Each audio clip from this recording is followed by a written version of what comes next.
yes, you up. Yes.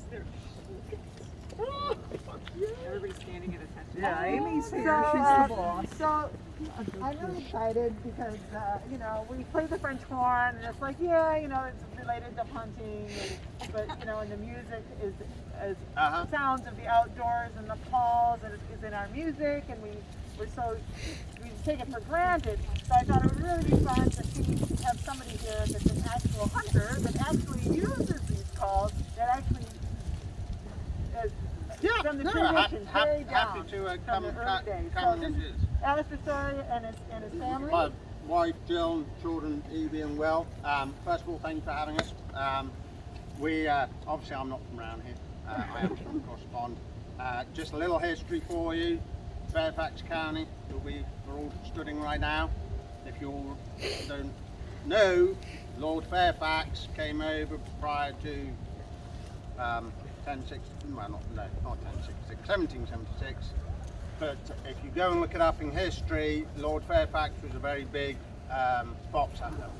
A friend of mine actually does a job with foxhounds. They are now the Loudon Fairfax, but there was originally a hunt called the Fairfax Hunt. Prior to all this being urbanised, it was a very big British redcoat American fox hunting base, and Northern Virginia is the mecca of North American fox hunting. If you go out to Middleburg, Northern Virginia, you get all the big fox hunting stuff, and the Huntsman still carries a hunting horn today. I bought this one if people want to pass that around and have a look at it. My fourth generation great grandfather on my mother's side was Sir Edmund Curtis, who was a member of Parliament in Essex Rye, who was the longest serving master of the East Sussex Romney Marsh. That is his horn. That's from 1898. The horns obviously derived from France. If you look up on YouTube, you can see, and they still do it very much in France, the French hunting horn, where they hunt the big foresters and they tell the tale of the hunt with different tunes. Would you want to fall off a horse and land on one? No. But they are quite impressive. We've come down to what they call an English hunting horn, which is what I have in my hand now. Some of them made of copper and brass, some are banded for protection. They do presentation pieces in silver and stuff. The bands hold out strength. So the calls haven't really changed. We'll just go through the day from the start to the end. Usually there's only one horn with what we do, not like France where they'll have different people doing tunes. I do see. Everybody's been a little tired. We've been at a national hunting trial here in Oldham, so they're all like ready to go home. So start of the day, and the idea of the horn was to tell the story. Hunting horn will travel a mile, and we'll go through different calls. So start of the day would be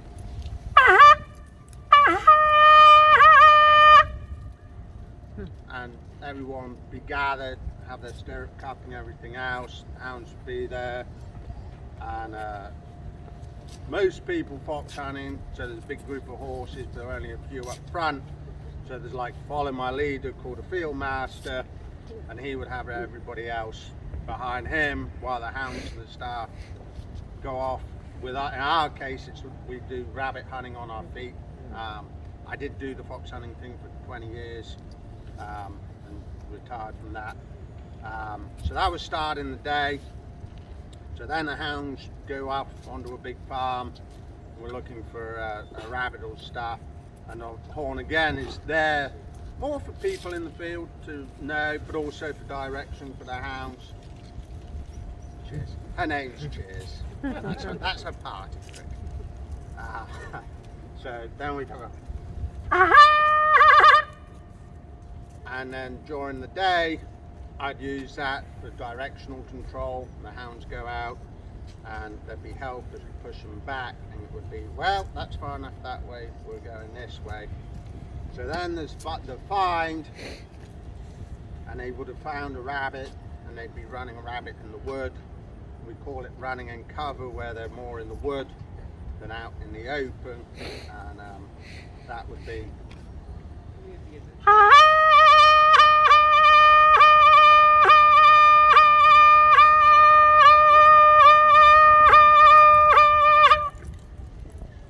And we only have a slight selection here of hounds, but we'd be hunting up to 20, 30 hounds at a time. That would bring them all together. It's quite neat to see. Go online, you can see the National Beagle Club, YouTube and stuff. But it's quite neat, you know, everyone's like, oh, Beagle, go rabbit hunting. And you put 20 or 30 together, it's quite neat to see it. So that would pull all the hounds together, and they'd be hunting their rabbit. And if they lost their rabbit or their fox, and somebody had seen it, they'd give a holler, which would be. Look at that. See, they're like, oh, I'd seen the rabbit. Sorry guys, I know. So either somebody let me know that they've seen a hunted rabbit, and if I need them all in a hurry, they lost it and we need to get there quickly, what they call doubling a horn, which, you know, these don't have keys or anything, it's all mouth and wind. My wife will tell you how. That would be.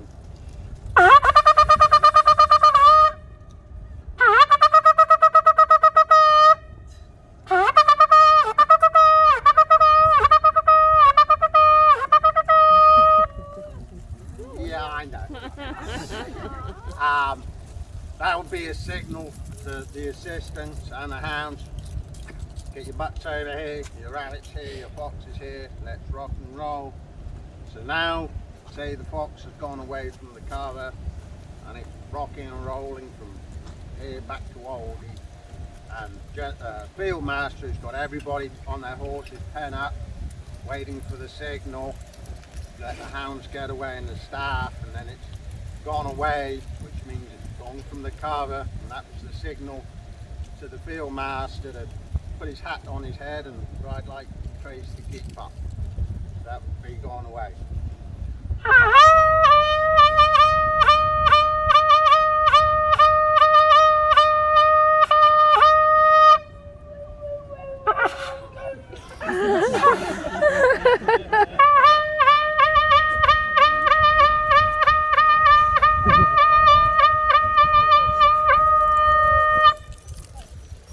That'd be like a big horse race signal to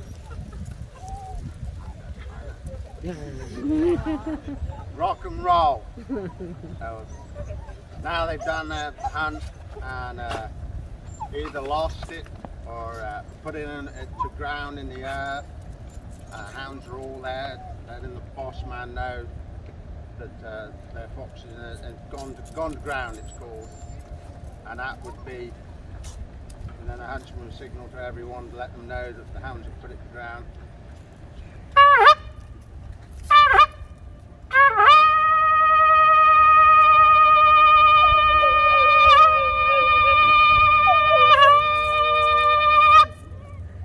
Hurts their ears.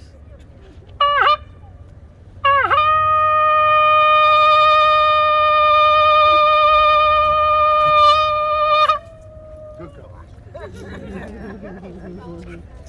Which over here, American fox hunting is different to English hunting, where it's a pest home. Here it's more the pleasure of hunting, following the hounds and the chase, so putting into grounds like the hounds reward. So when they're, you know, going and reward them with cheers and praise, and that would conclude a hunt. And some hunts do 2 or 3 different hunts. Back home, if they had caught it, and they are canines, it is inevitable that they could easily catch a fox, catch a rabbit. It's what they're bred to do, and that would be signaled by the kill, which goes.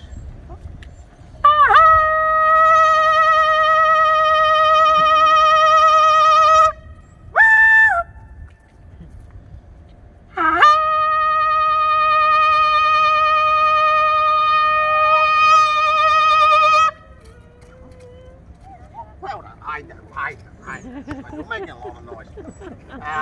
There's a couple of other calls if they've drawn woods and they haven't been able to find anything, which would signal that they were moving on, and that would be a blank cover, and that would pull all the hounds in and the whippers in, which the huntsman's assistant would push the hounds back together, and they would go on to another wood to look for their quarry, and that would be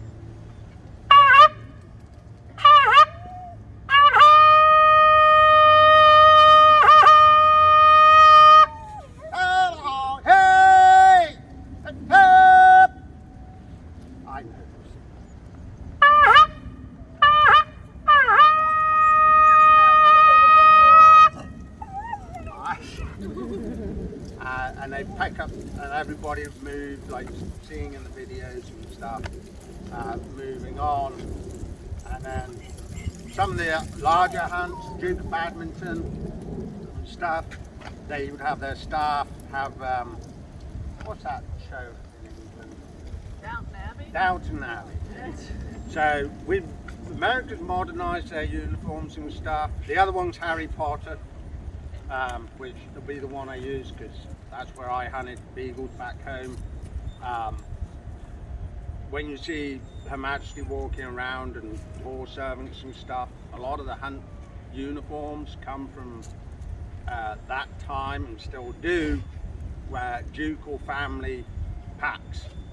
The Percy hunt in Northumberland is where Harry Potter's filmed. Hounds have been there over 300, 400 years.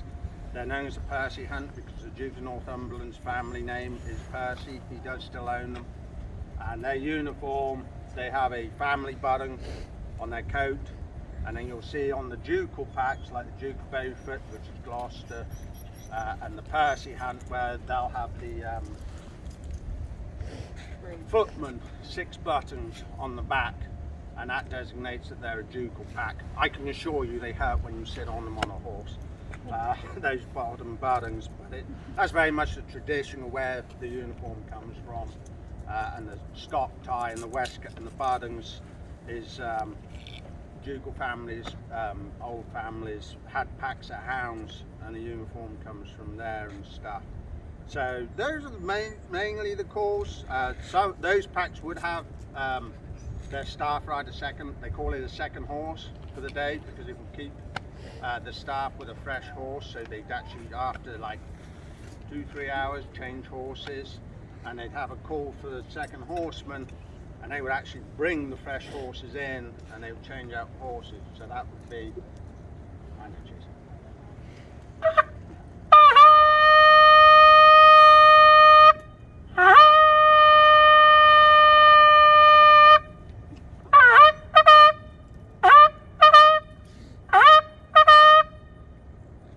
they'd repeat that 3 or 4 times. This was all before cell phones.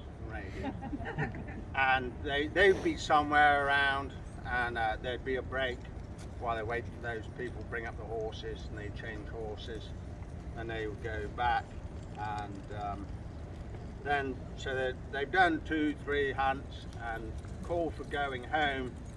Decisions being made that everybody's had enough fun, hounds have had a good day's hunting, is going home, and it's a long call. But it was signified to anybody and everybody who's in the vicinity going hunting, the end of the day going home, sort of just everybody sort of, you know, thinks back on how much fun they've had of the day, respect for the landowners, the hounds, and going home signifies going home.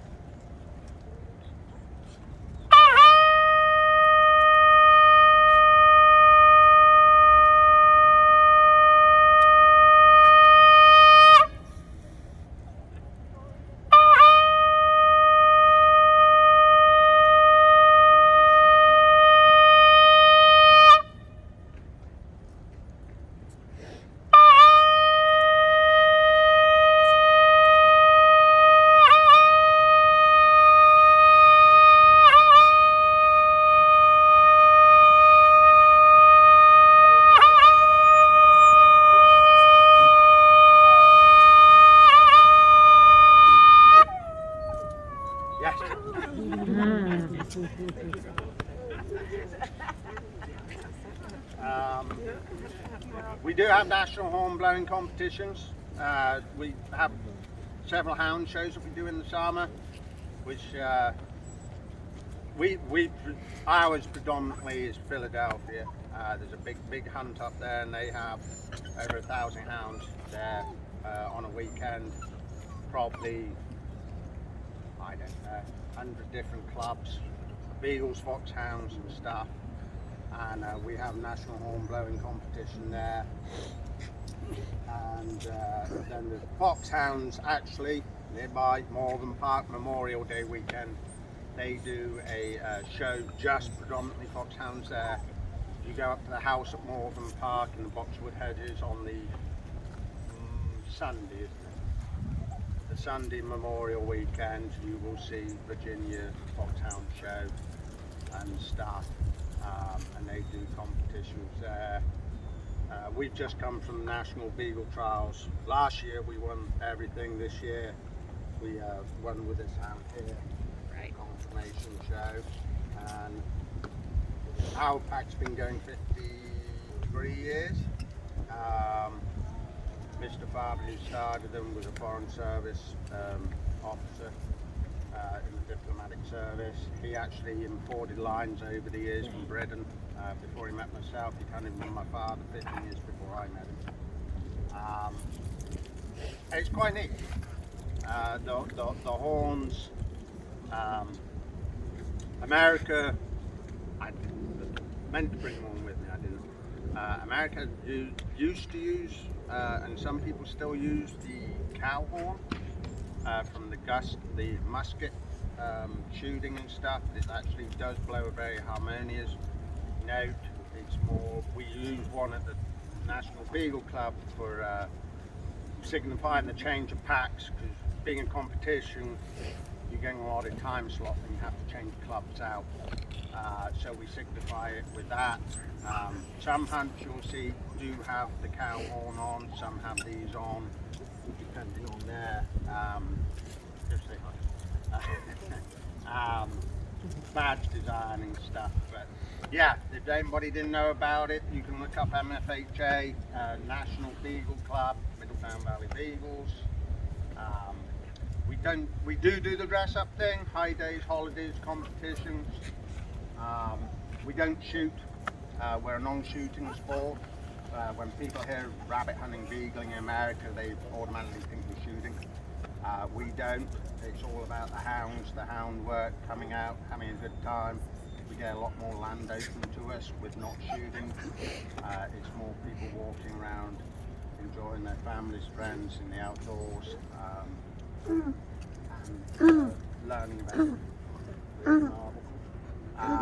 learning about the sport and stuff. Marvel, all right. So, any questions? So many. How does a hound not get stepped on by the horse? So with beagles there are no horses. Oh, okay. So that's foxhounds. It's all in training. And also they're way bigger. Yeah.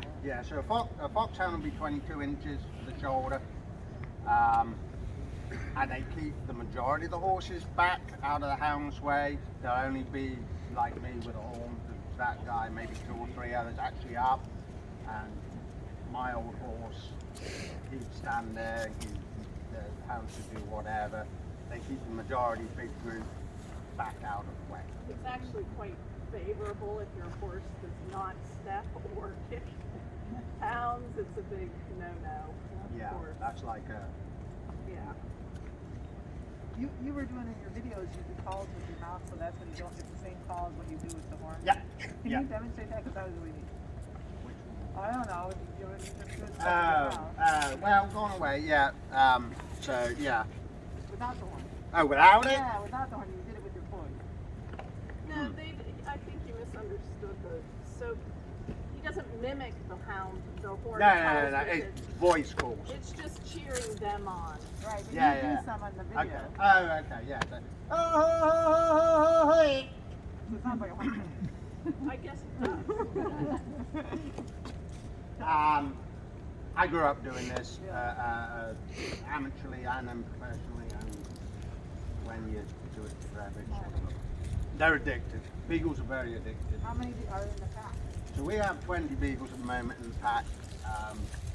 We had a kennel fire 3 years ago, and we were very fortunate that through the MBC and our contacts, there were clubs all over. There were clubs in Oldie here from Ohio, South Carolina, Kentucky, come in and stay at the National Beagle Club. It's a neat place. People are welcome to come out and see it. It was the first agricultural college of Virginia.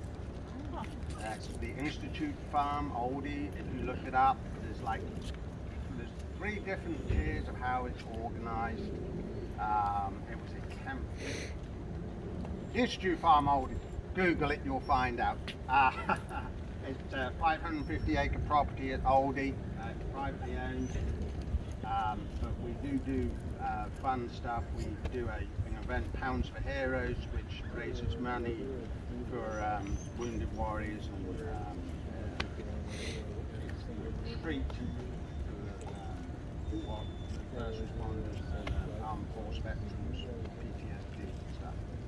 Yes? Do you know if there's any history of hunting horse tradition with bird dogs, or is it just with like ground animals? So the bird dog horn is again the cow horn thing.